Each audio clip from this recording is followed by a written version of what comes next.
welcome everyone. Good afternoon. It's a very exciting time to welcome Joe Schmidt as the next Wallabies head coach.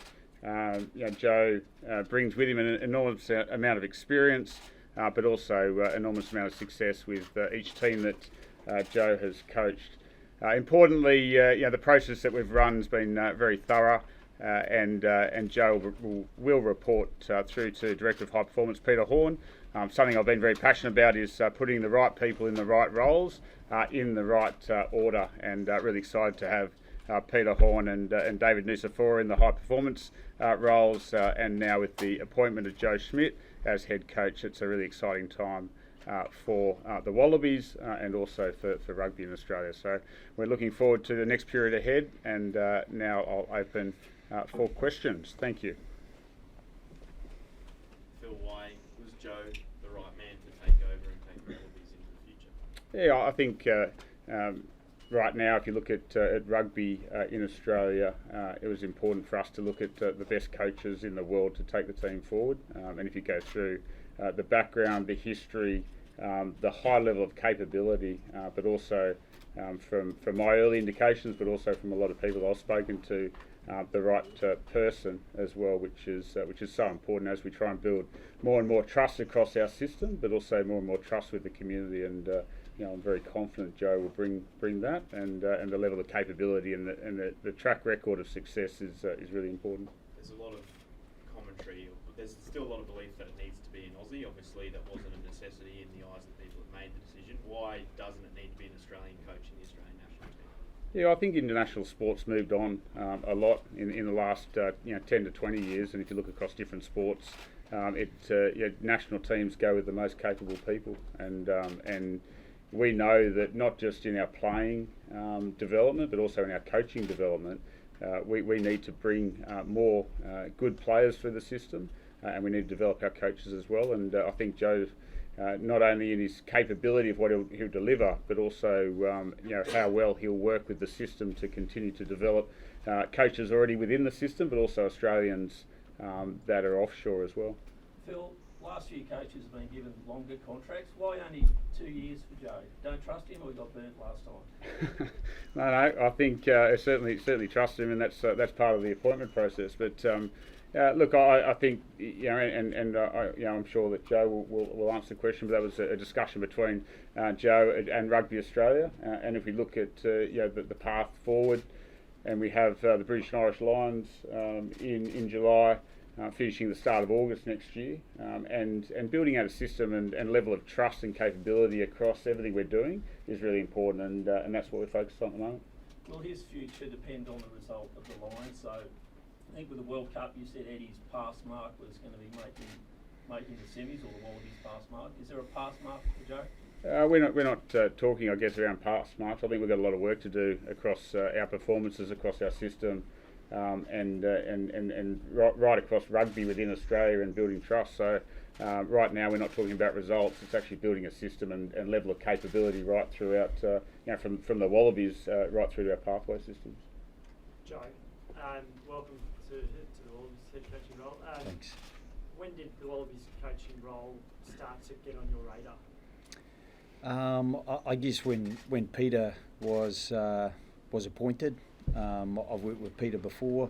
I've obviously worked with David Nusafora for some time, and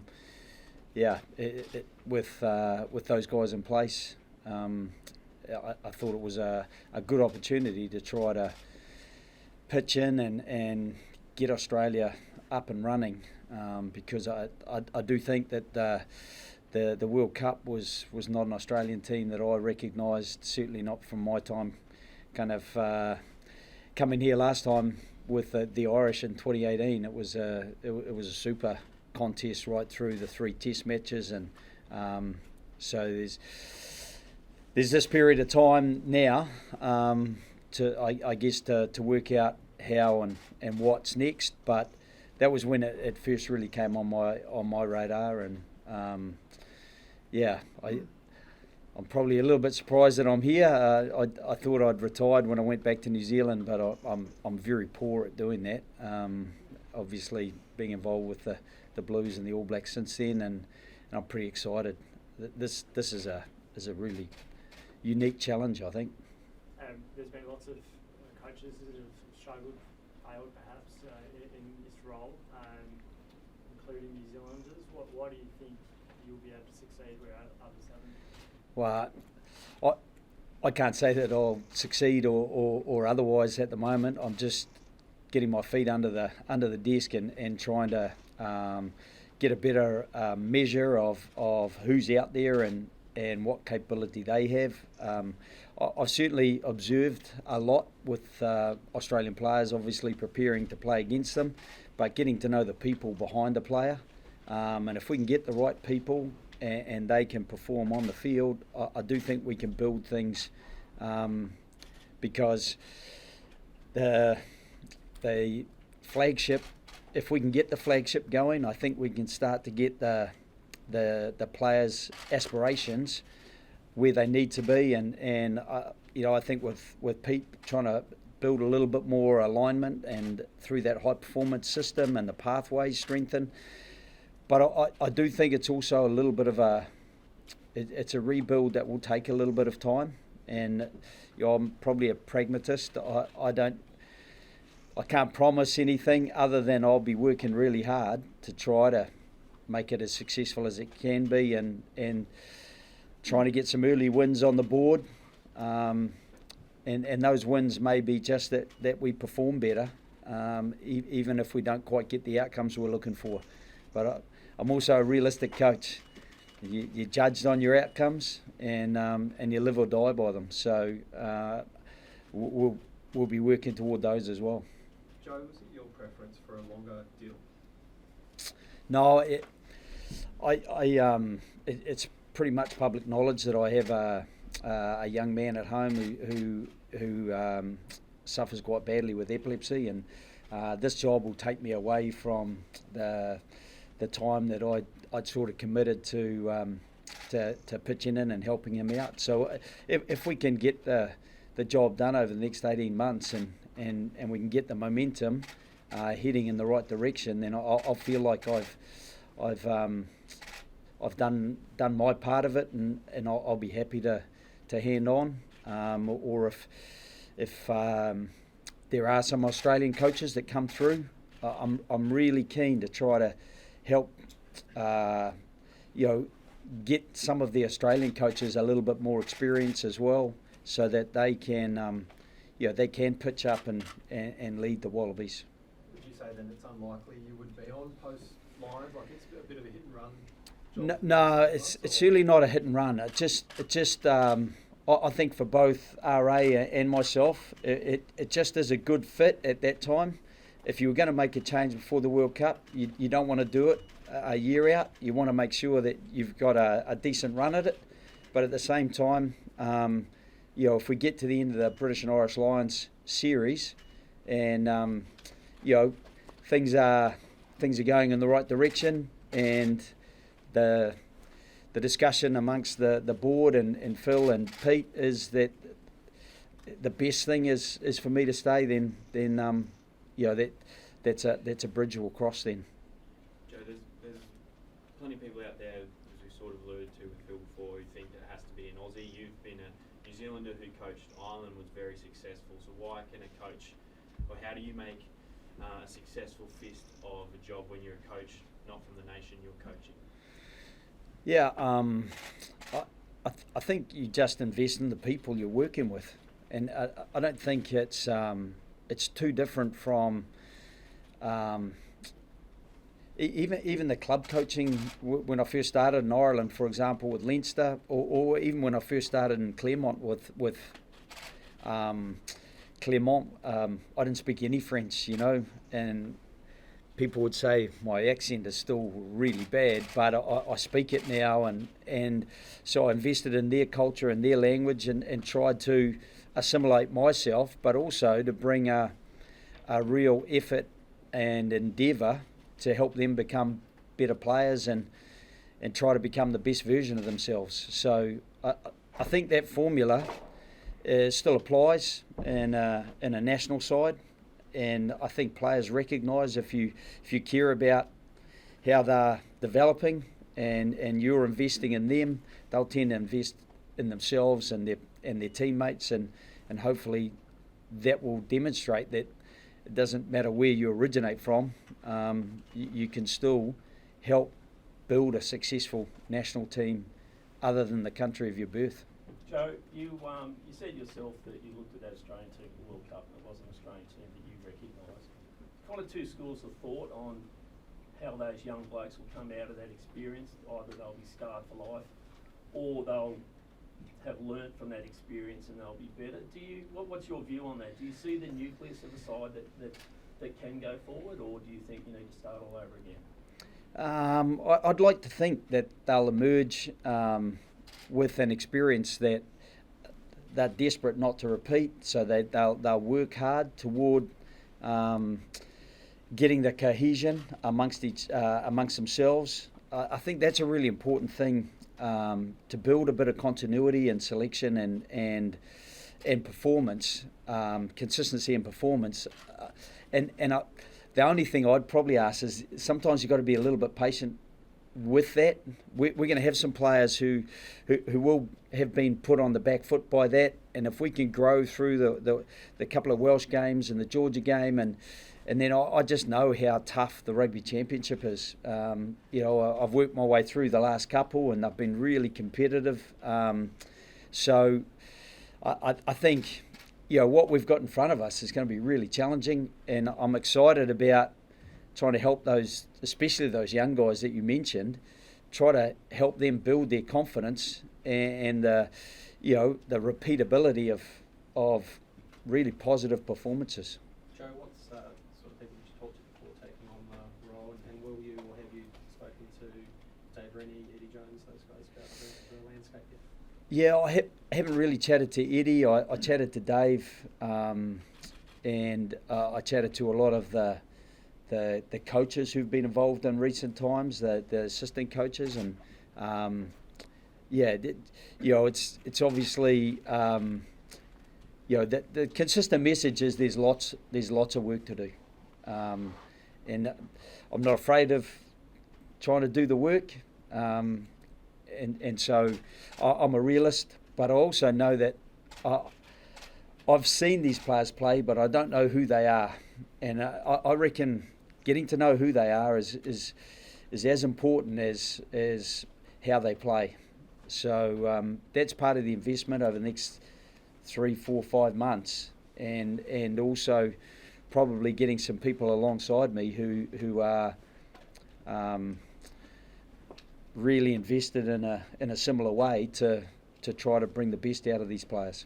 It seems pretty clear that for Wallabies to be successful, Super Rugby teams need to be going better. So how hands-on will you be across the class? Yeah, I think that's where I'd love to start. I'd love to get in and Les Kiss, I coached with Kissy for a couple of years, so he's up with the Reds, to get up and see him. Darren here, Chrono, those guys. Bernie obviously was, Stephen Larkham was coaching in Munster for a while, so it's a circuit that I've kind of lived on for 20 years, so you get to know a fair few people, and it'll be really good to get in and reconnect with some and connect with others and try to work out how they're going and what's really important to them and how they're building their team, so that we can try to collaborate and build some of that into how we put the Wallabies together. Sorry, Joe, why have you taken on the role? Because you said you've obviously got your family stuff going on. You said you didn't think you'd necessarily coaching in a head coaching role. Wallabies are 9th at the moment in the rankings. There's a fair bit, maybe reasons why someone like your CV would go, hang on, this is a scary task. So why?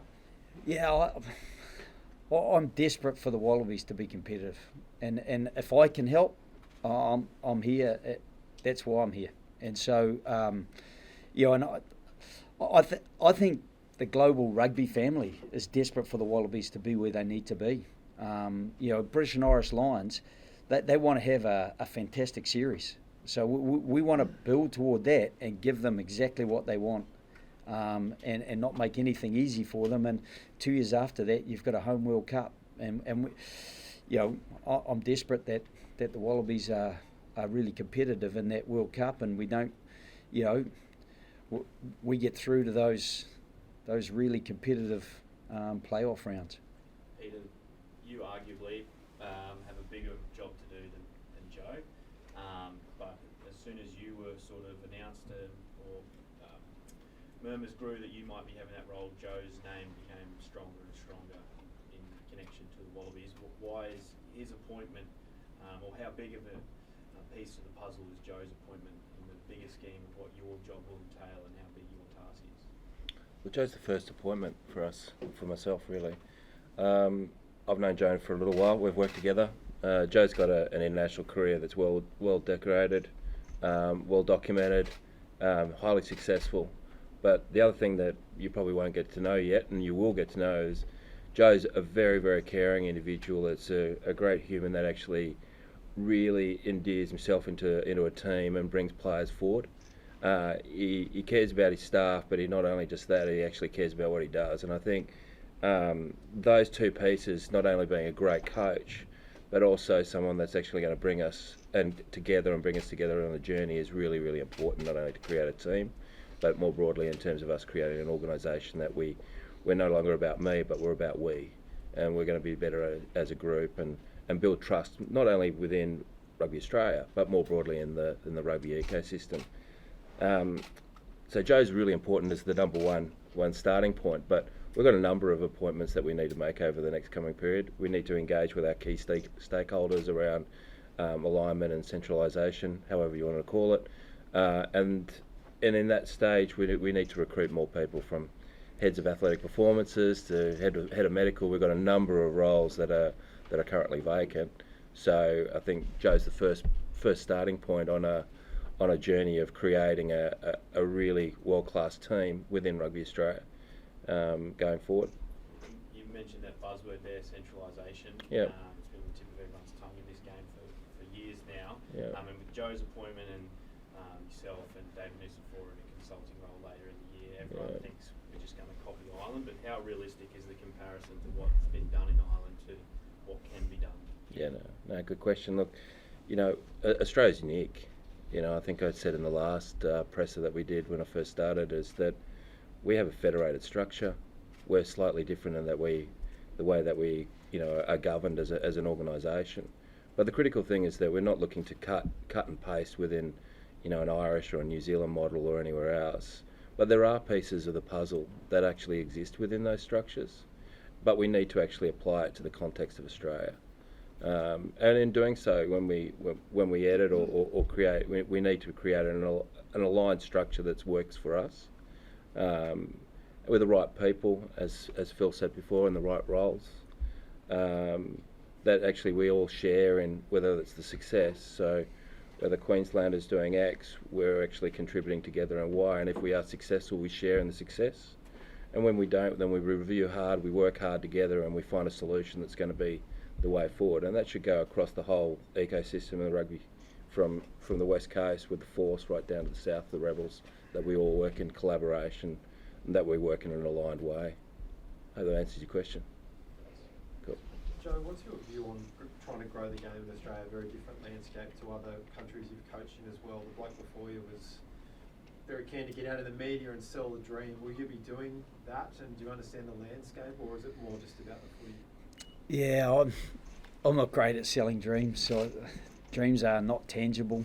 I'm a pragmatic sort of individual, probably characterised as boring. So I don't have the probably the charisma that Eddie has, but I'm really keen to get into clubs, and with the Irish model, Ireland, you're competing with soccer, but the biggest games in Ireland are Gaelic football and hurling.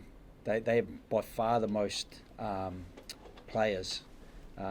Rugby's only the fourth sport, so there are a few similarities in trying to grow the interest in the game. And one of the best ways to grow the interest is win games. People love to get along when they believe their team are going to be really competitive. And so I'll probably be a little bit narrow focused on trying to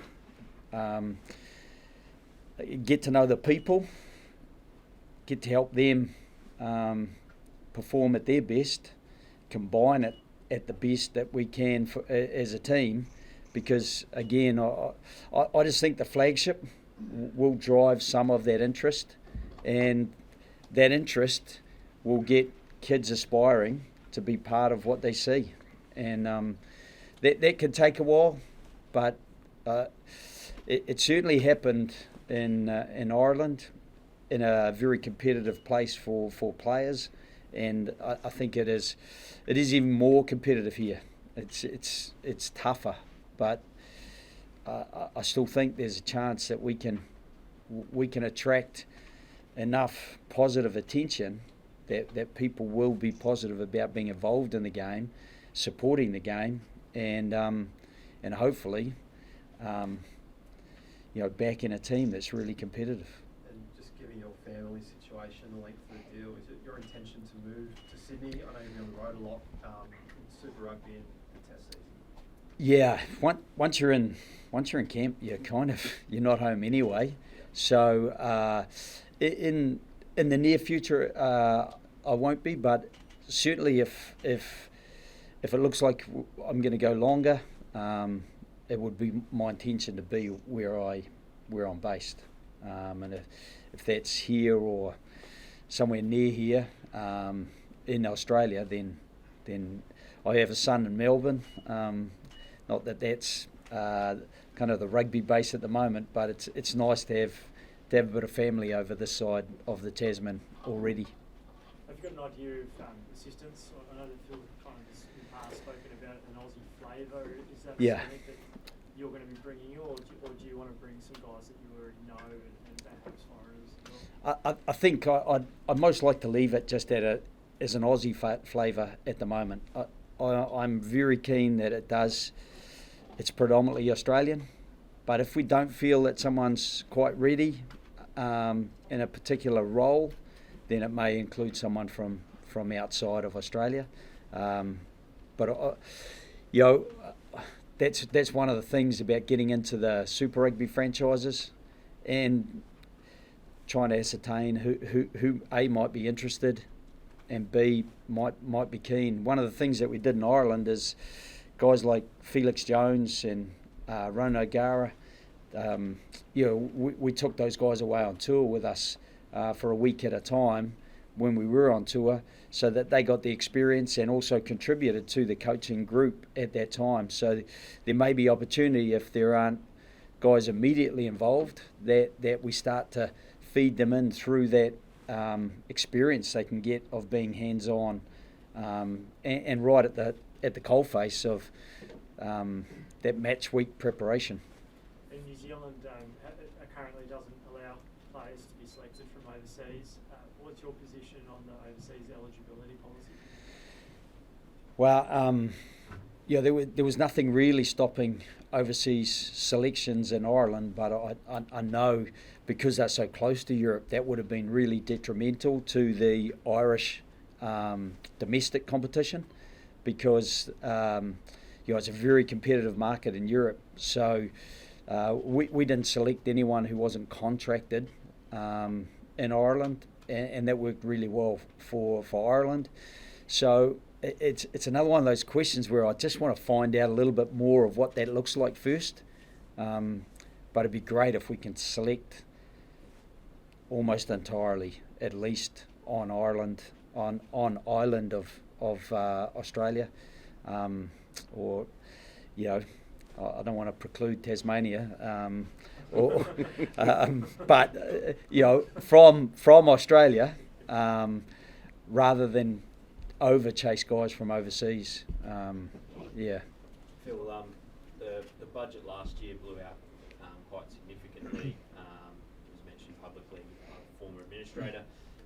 Will there be stricter restrictions on Joe and his team on what they can spend this time around? Yeah, look, I just think that's 101 running a disciplined business, and I'm very passionate about discipline on the field. We can't expect discipline on the field if you don't have discipline off the field, and we'll have the appropriate investment envelope for the Wallaby environment, which Pete will be responsible for. We've already had conversations around what management teams may look like, and what the budget will be around that. But we'll be really, really disciplined around actually how we spend money. It's no secret that we've taken on a debt facility, and we understand the pressures of our member unions and Super Rugby clubs and the pressure that we have in the community. So how we spend every dollar is really important. Joe, the misty-eyed romantics all sort of long for the day of the great Wallabies running rugby, which was so successful. Is that a dead notion that running rugby, or there's an Australian way?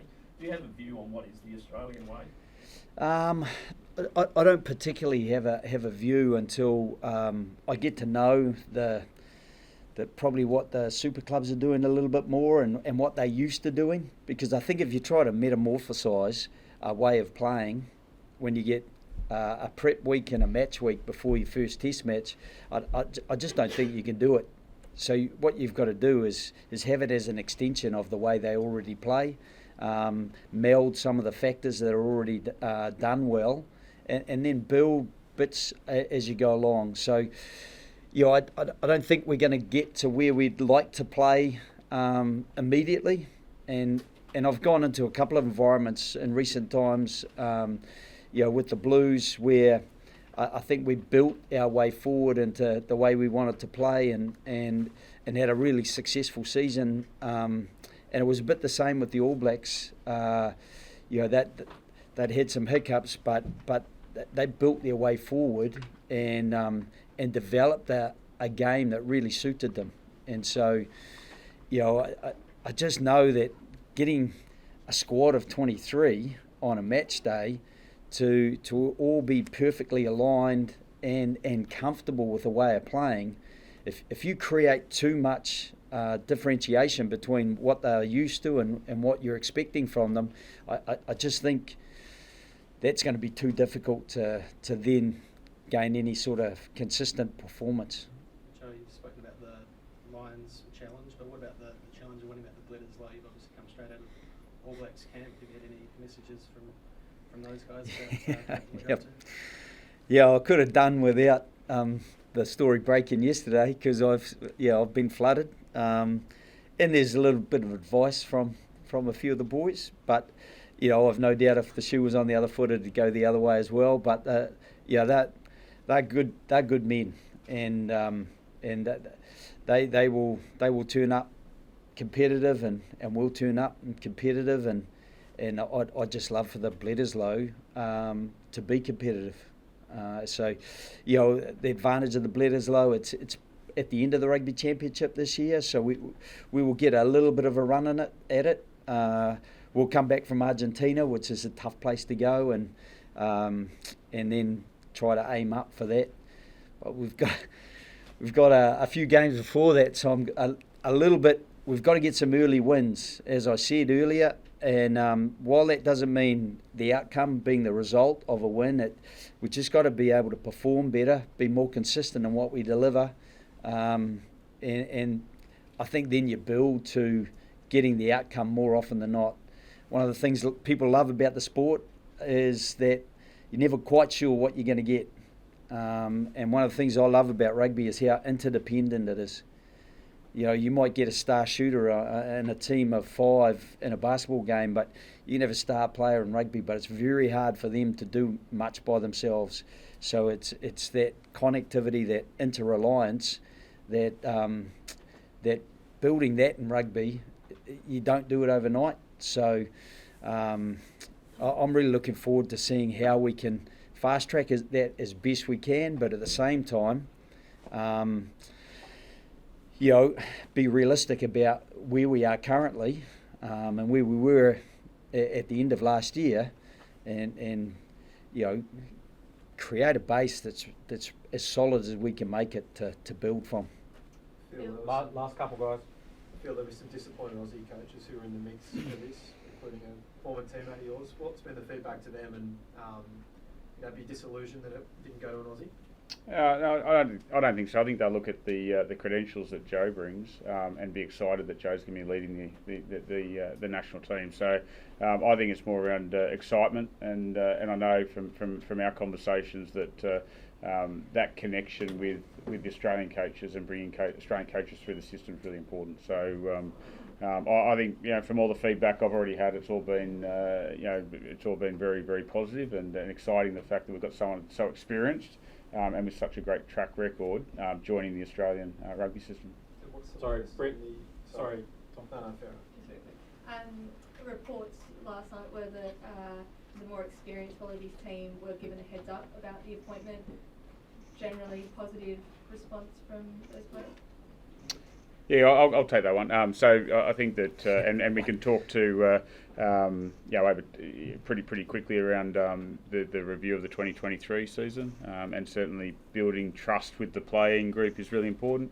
But for absolute clarity, we didn't disclose who the successful candidate was. We just talked to the Wallaby players around the process that we've run, and ensuring that we've got absolute transparency and clarity for them as to how we ran the process and how we're going to get to a decision. So that was speculation that we'd actually disclosed the name.